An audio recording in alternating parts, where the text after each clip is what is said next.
السلام عليكم. لا تنسوا الاعجاب بالفيديو والاشتراك في القناة تشجيعا لنا لنستمر بنشر المزيد ان شاء الله. وهكذا رجعنا لكم للجزء الثاني الخضروات للطيور. الآن راح نغسلها ونقدمها للطيور. وهكذا رجعنا لكم بعد ما غسلناه، لين طرحناه يتجفف شوية وراح نقدمه للعصافير. وهكذا بعد ما تجفف الآن راح نقدمه للطيور. بسم الله.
هذا طبعا للجماعي راح نحطه هنا.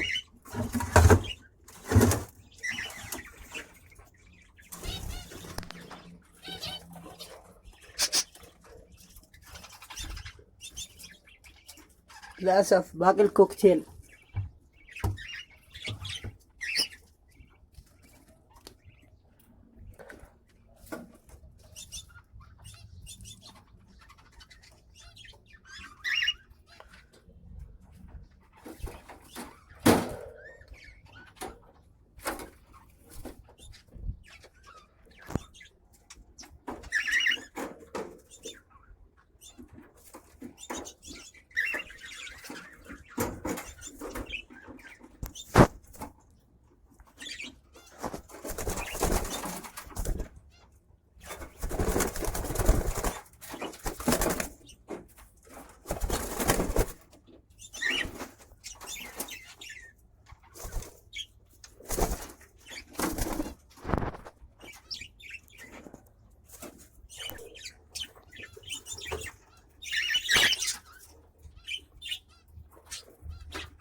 وهكذا وصلنا إلى نهاية الفيديو، إن شاء الله تكونوا قد استفدتوا،